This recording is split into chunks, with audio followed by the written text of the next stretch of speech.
Et coucou. Alors, la dernière fois, on vous a laissé, on était toujours à Porto Rico et on venait de passer un très bon moment avec notre nouveau pote Wallo, n'est-ce pas? Donc voilà, de Porto Rico, on continue, on va faire un autre retour aux sources qui en fait était un peu par erreur. Vous allez voir ça, il nous est arrivé une petite aventure. Et donc vous allez découvrir ça dans cette vidéo. Mais avant de vous laisser le regarder, s'il vous plaît, pensez à vous abonner. Et pour faire ça, vous allez regarder en dessous de la vidéo et vous allez cliquer sur le petit bouton qui dit s'abonner. Et comme ça vous permettra d'être plus au courant de nos vidéos. Et en plus, pour nous, ce sera bien pour pouvoir continuer la chaîne. Voilà. Et en attendant, on vous souhaite donc une bonne vidéo.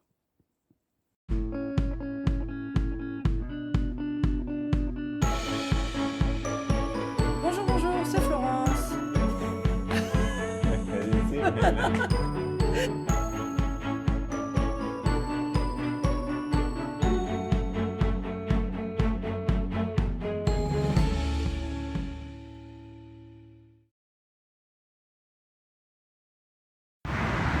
Bon, donc après cette rencontre très agréable, j'espère que vous m'entendez, il y a du vent, je vais essayer de me mettre autrement, il y a plein de vent là. On vient chercher Michael à l'université de Porto Rico. Il a fait un entraînement de foot ce matin avec une footballeuse professionnelle qui a joué pour l'équipe nationale de Porto Rico. Je sais son prénom, elle s'appelle Laura, mais je ne sais pas son nom en fait. Et voilà. Sanchez, bah oui. Laura Sanchez, voilà. Donc voilà, et je vais vous montrer un peu les terrains. C'est un complexe sportif chouette.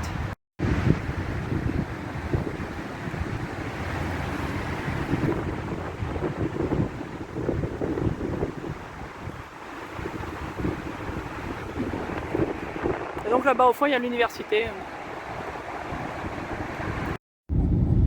Bon, rebonjour. Nous continuons la journée et nous allons à Caguas. C'est Manny qui conduit. Il pleut un petit peu, mais enfin il a plu, je me corrige. Maintenant il fait grand soleil, ce qui est tant mieux. Voilà, oui, ça c'est normal. C'est normal tout le temps dans les îles tropicales, ça arrive souvent. Et donc nous allons à Caguas pour une activité sportive de Michael, toujours avec la fameuse Laura, qui ne s'appelle pas du tout Sanchez, mi amor, qui s'appelle Suarez, merci. Nous avons corrigé, parce que le portoricain, il ne savait pas. Bravo. Et donc voilà, donc on va la rencontrer quoi du coup. Et puis elle entraîne des enfants, puis je crois que Michael va parler, enfin bon je sais pas trop. Voilà, bref, du coup on va à Caguas qui se trouve un petit peu dans le centre de Porto Rico, qui se proclame le cœur de Porto Rico. On vient de voir ça sur un panneau. Et voilà, donc je vous montrerai tout ça quand on arrivera. Et alors un autre des charmes de Porto Rico, ce sont les embouteillages. Parce qu'il y a trop de voitures. Voilà, donc là on avance quand même assez bien, mais on a eu un petit ralentissement. Il est que 15 heures, voilà, la vraie circulation n'a pas commencé.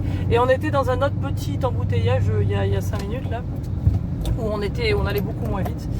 Mais voilà.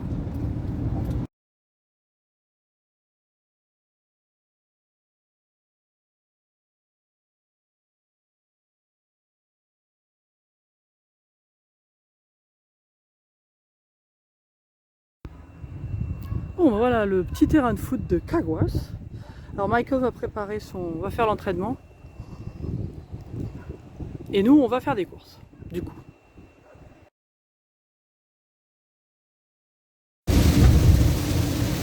Bon, il ne fait pas toujours soleil à Porto Rico.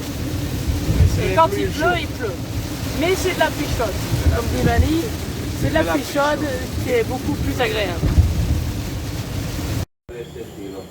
Bon alors ce soir c'est notre dernier soir et on dîne chez la copine du frère de Manny qui a un super appartement, très bien décoré, en plus très chouette, des trucs très portoricains et tout, et c'est vraiment très joli. Et alors un des trucs qui est très intéressant sur cet appartement, ça c'est le frère de Manny qui fait la cuisine, oula c'est un peu, il y a beaucoup de lumière donc ça devient flou un petit peu. Et un des trucs qui est très intéressant sur cet appartement, ça a été le design est fait pour qu'il y ait de la ventilation. Donc pour éviter que les gens aient besoin d'utiliser la clim, ce qui est très intelligent ici. Et c'est super agréable, il y a une température vraiment très agréable. Ah, et on vient de recevoir un cadeau qu'on va mettre sur le camping-car. Ah, Kevin. Hello. Bonjour. A Coco. Ay, qué linda niña. Es que es muy linda, es muy linda, es muy linda, es muy linda, mi nieta. ¿Cómo está? She's all excited. Je vais vous montrer l'étage aussi, parce que c'est chouette, c'est un appartement à 2 étages, c'est très bien. Et j'adore la circulation d'air, là c'est vraiment génial. Voilà, donc en fait il y a des... bon, ça c'est une des chambres, c'est très bien décoré aussi, il y a plein de trucs artistiques et tout, c'est assez chouette, j'aime bien le goût de notre amie Carola. Et en fait voilà, il y a c'est des trucs en métal qui s'ouvrent comme ça. Bon là ils ont mis du plastique un petit peu, mais on peut l'enlever puis ça circule. Et là comme c'est l'hiver ici, les portoricains ils ont froid. Et non c'est bien, il y a 3 chambres et tout. C'est chouette. Bon là il y a...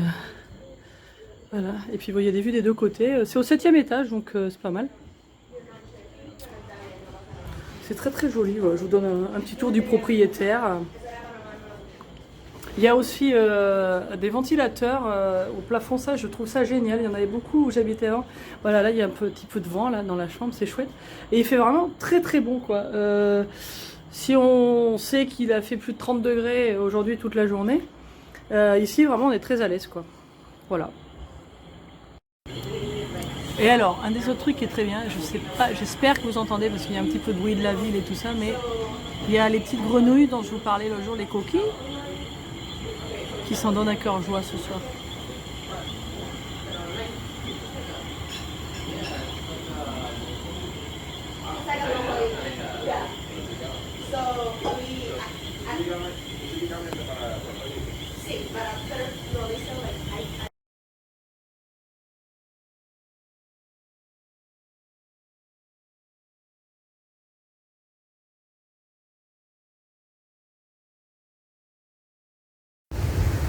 Bon voilà, c'est notre dernier jour ou dernière demi-journée à Porto Rico. Mani a commencé son sport, moi j'y vais. Et voilà, donc on part dans un petit moment, puis on finit par un petit bain à la plage.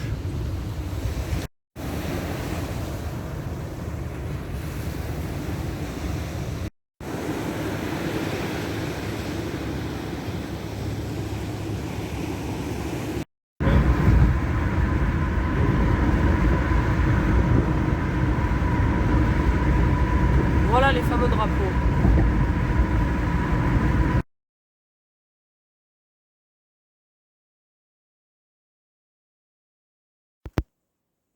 Bon, je vous fais un petit aparté avant le montage pour vous parler un petit peu plus du pendentif de Mani. Je vais vous le remontrer de plus près et je vais vous dire l'histoire.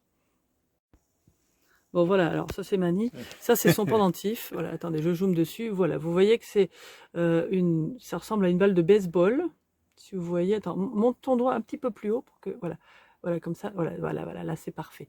Voilà, donc hop, je zoome dessus comme ça, voilà. Donc vous voyez qu'il y a une balle de baseball, le numéro 21. Et en même temps que je vous explique, je vous remonte le mien. Bon, moi, c'est plus simple. C'est la carte de Porto Rico avec le drapeau. Et donc, voilà. Alors, pourquoi la balle de baseball et le numéro 21? Il y a un joueur de baseball très célèbre qui est mort beaucoup plus tôt qu'il aurait dû. Et c'était un joueur de baseball excellent qui jouait pour les Pirates de quelle ville? Pittsburgh, hein? Pittsburgh, voilà. Il s'appelait Roberto Clemente. Et il avait le numéro 21.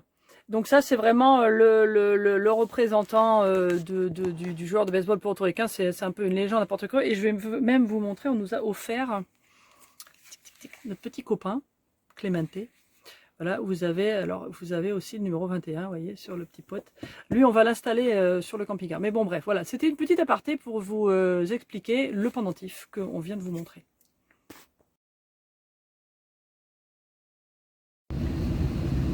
Bon, bah ça y est, c'est le départ de Porto Rico, on est dans notre avion qui est très plein d'ailleurs.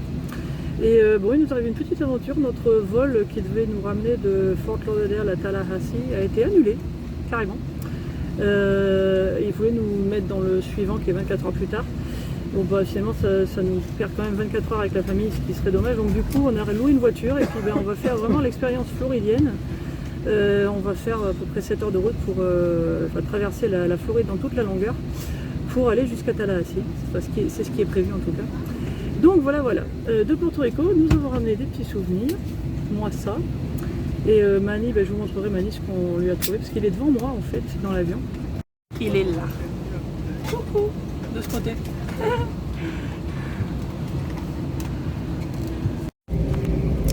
Là en fait, là où il y a les arbres juste derrière, c'est là où on était ce matin à la plage.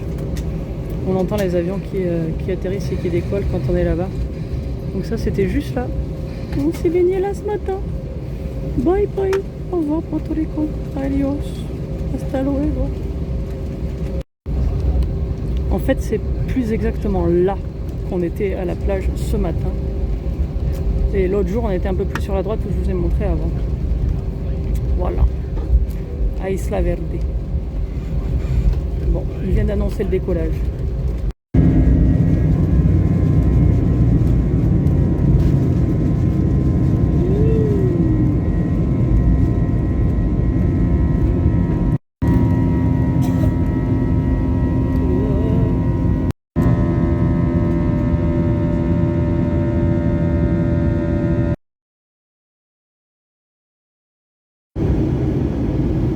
Bon il y a un peu de mauvais temps à l'arrivée sur Fort Lauderdale. On voit surtout des nuages.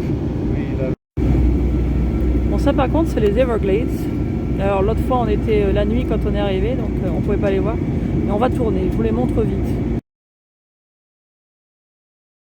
Bon alors là c'est vraiment, on se retrouve sur notre route comme si on rentrait à la maison.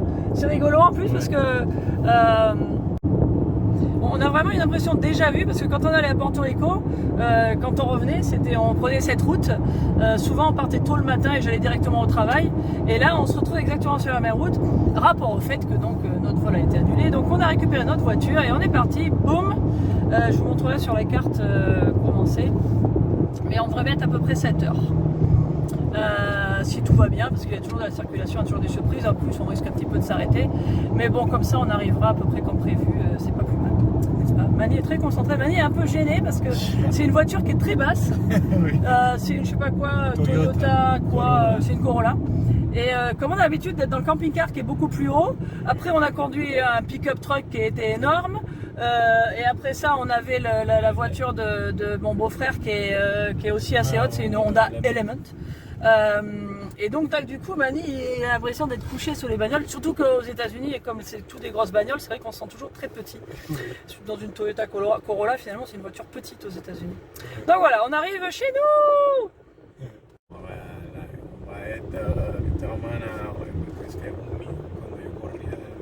Ah oui c'est vrai, on va arriver partout là où Mani allait courir, dans le coin. On habitait dans une petite ville qui s'appelle Davie. Ah, ouais, c'est une ville de cow-boy, ouais, ça ressemble vraiment à une ville de cow-boy en plus. Et il y a même un rodéo au nom de Bergeron, figurez-vous. À mon avis, ils doivent être d'origine française, les Bergerons. Et aussi, on avait des gens qui sont restés. Et effectivement, Mani me rappelle que on avait des gens qui sont restés avec nous, qui font des line dancing, mais français. Et de Saint-Médard-en-Jalles. Alors, c'est intéressant parce que mes parents habitent à Saint-Médard-en-Jalles et c'est souvent par là qu'on a. Et quand on avait notre chambre Airbnb, un jour on a un couple qui est arrivé. Et alors ils avaient un peu l'accent et on leur a demandé d'où ils étaient. Et on a dit on est près de Bordeaux. Et puis j'ai dit ah bah nous aussi. Et puis c'était Saint-Médard-en-Jalles. Ils habitent à 5 minutes de chez mes parents, quoi. C'est assez marrant. Et effectivement donc ils faisaient beaucoup de danse des cow-boys, ce qu'on appelle line dancing, quoi. Voilà, la country quoi. Voilà, donc on va se chercher un sandwich pour pouvoir avoir quelque chose à manger parce que finalement ça c'était pas prévu. C'était un de notre supermarchés ici. Poder un Dunkin' Donuts, ça ce n'était pas aussi, notre supermarché, mais Publix c'est un supermarché qui est très célèbre dans le sud de la Floride, beaucoup aussi peut-être. Je crois qu'il y en a un petit peu en Georgie. Oui. Mais voilà, on en a montré un Publix quand on était à. Ah, il y a aussi des canards. Ouais. Porto Rico, il y a les coqs, ici il y a les canards qui se baladent à côté du supermarché. Voilà notre Publix, on va aller se prendre un sandwich. Ce qui est bien, c'est que je sais où aller du coup.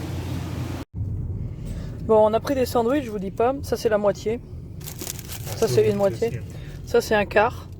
Un quart, pas un tiers, c'est un quart. Voilà, donc là on repart. On est parti, et 17h11. Bon bah voilà, vous faites le calcul, on va arriver tard. Mais ça fait rien.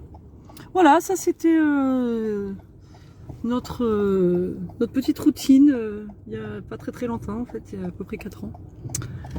On passait ici très souvent. Et voilà, merci beaucoup d'avoir regardé cette vidéo et on se retrouve dans à peu près 8 heures de voyage quand on sera arrivé à Tallahassee. À la prochaine vidéo!